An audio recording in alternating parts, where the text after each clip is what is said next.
Hello everybody and welcome back to my channel Crafty Concepts with Erin. Today I'm bringing you a scrapbook process video, and this is part of the creative design team, and we're doing a video collaboration on flip-flops.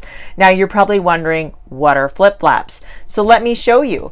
Flip-flops are these awesome, they're like memory protectors, but they allow you to do so many different things. So this is 6 by 12. And you can see it's kind of a pocket with this adhesive strip, and they come in so many different sizes. I'm going to be doing a scrapbook process video today for you with the 4 by 6, and I'm going to show you how to use these and also different ways I like to use them. So they come in all different sizes: 2 by 2, 3 by 3, 3 by 4, all the way up to, you know, there's 5 by 7 and the 6 by 12.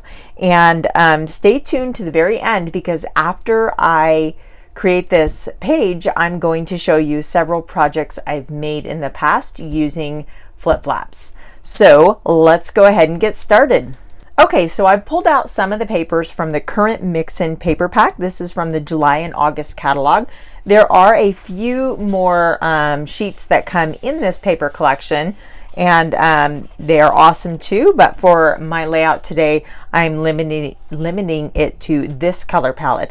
I have this photo of my niece and my little kitten Toad. I know it's a silly name for a kitten, but it totally fits her. So I'm going to be scrapbooking this picture today with the Mix-In paper collection. So this kind of purpley blue has like this chevron, and it matches the pattern in my niece's sweater perfectly. I love it when things coordinate so well. I'm going to start by bringing in different pattern papers and layering them up. I'm removing the zip strip or the branding strip, and I'll set that aside for later use. I'm trimming this down to 10 by 7 inches, and I'm going to nestle this towards the left-hand side of the layout. And then I want to bring in some solid cardstock because I have a lot of patterns going on, and sometimes a solid piece is really helpful to place your title on and things like that, because it stands out a little bit better. So that is the wisteria color. And now I'm going to bring in this peach pattern paper and do just a strip of it behind my photo there. And I think I want to dovetail the ends. So I was just kind of eyeballing it to see how long I wanted it. And now I'm going to cut up the center and then from each corner and dovetail both sides of this piece. I feel like I can bring this color in because it matches my niece's skin tone, and it gives me another color option to work with. So I'm going to tear down the side of this wisteria cardstock, and I want the white to show to balance out the white pattern paper on the left, but I don't quite want that much white showing. So I'm just tearing off a little bit of the edge here and then using my finger to just kind of roll it up like so. And I really like the way that looks. So we'll get all of our layers tucked back down, but I want to incorporate some of these butterflies from this beautiful stamp set. This stamp is called Your Own Kind of Wonderful, and I'm using, this is canary cardstock. I'm using the light side, and we're going to do a little embossing. So I'm using my anti-static pouch, and then I'm going to apply Versamark ink to my butterfly image here. We'll stamp this down onto the cardstock, and then we can apply our white embossing powder. So tap off the excess, and I already have my heat gun warming. I like to start from the back, especially on these intricate patterns, because if you go from the front, it can disturb the powder. So I start from the back, and then you can move to the front if you want. Sometimes moving back and forth helps to prevent warping.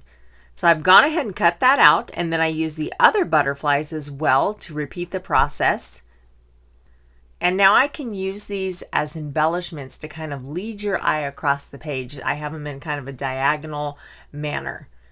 And then this is one of the zip strips off of one of the pattern papers in the collection, and I'm cutting that down. It's 1/2 inch wide, so I've cut them to 4 inches, the same length or width as my photo.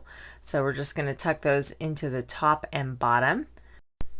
So I'm thinking about my title, and I have the stitched together card making stamp, and there's these coordinating dies that say happy. So I've gone ahead and die cut the word happy from black cardstock, and then from that same stamp it says life is beautiful, but I just want the word beautiful. So I'm going to go ahead and put this on my block, and it's a little crooked, so if you lay it down on your surface and then pick it up, it tends to be more straight. I'm going to use black ink, and since I'm eyeballing it here just for placement, and I'm going to go ahead and pull that out since it's not adhered down yet, and then use a little post-it removable tape to mask off the portion of the stamp that I don't want. Now I haven't used this stamp yet, so I'm going to practice. You can see I do that quite a bit, and just practice on some inexpensive printer paper, make sure it's stamping nicely. And now this time it's for real, and we're going to remove that mask, stamp right onto our pattern paper, and voila, the word beautiful is beautiful. I really like to mix and match elements to build my titles. I just think it's really fun and interesting.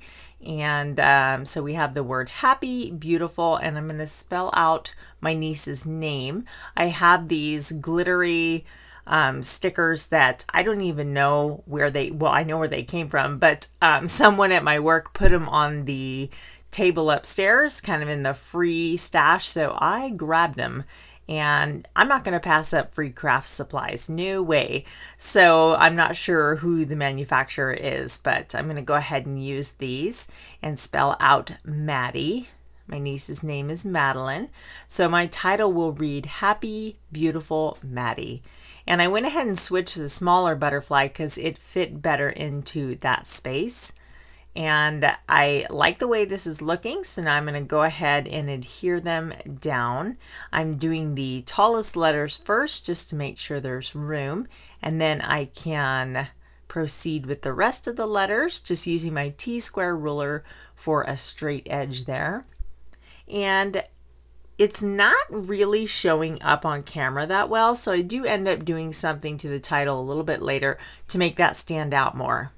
I've pulled in the sticker sheet from the brushed collection, and I'm going to incorporate these little daisy stickers, and on another one on the lower left and the opposite upper right.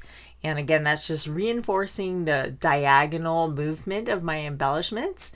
And I went ahead and put a little yellow banner up at the very top to continue that yellow color all the way across there.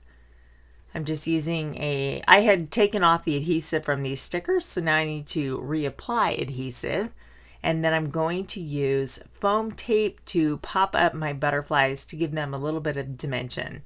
So whatever type of foam tape you have, I just have the squares left over from the center of our shaker windows, and they work really well. We'll just get these all adhered down like so. Along with the yellow, we also have that peach color, throughout the layout. So by incorporating these little heart stickers, that's carrying that up as well. I thought it'd be really fun to dress up the butterflies by putting adhesive back, like clear rhinestones on their bodies, just to make them a little fancy and dress them up a little bit. So we have the white embossing powder and then the adhesive back rhinestones, and those butterflies are looking pretty snazzy. One thing I'm going to do to draw more attention to the title is put this strip of black paper underneath and just give it a resting spot there so it's not just kind of fading off the bottom of the page. And so I will lift up my Y. I'm going to tack this down underneath and just get that nice and straight. This is just a tiny, like 1/8 inch, maybe a little bit wider strip, and I'll put one on the opposite side to make it look like it's going all the way across there, just like so.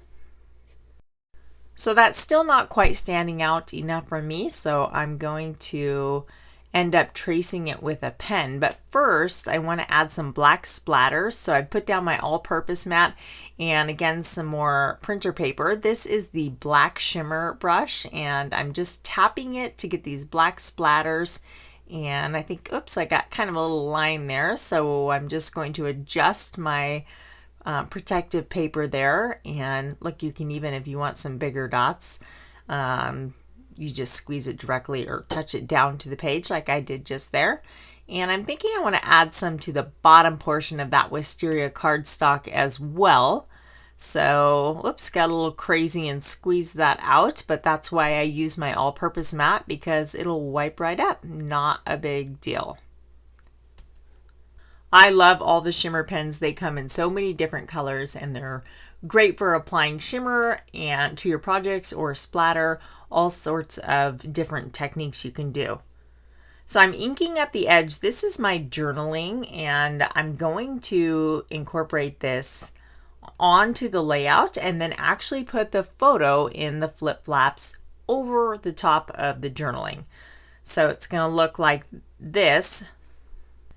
But now I'm going to have room to incorporate another picture. So I have a little 4x4 square that I'm matting on black cardstock and then putting a little strip of the branding strip. And then I have these cute kitties. This is from the Retired Kitty Cuddle stamp set. Since she's holding a cat, I thought it would be fun just to add these. So we can go ahead and tuck our photos into our flip flap, and it's going to hinge over our journaling. But we have room on the inside of the flip flap as well. So that is where I'm going to tuck this cute little photo here. So here I'm showing you I went around those stickers with a black journaling pen, and that definitely did the trick and made her name stand out. Now we're ready to adhere our flip-flap, so I went ahead and put my layout into the page protector, and the flip-flaps are adhered to the outside of the page protector. That way when you're flipping through your album, they become interactive elements on the layout.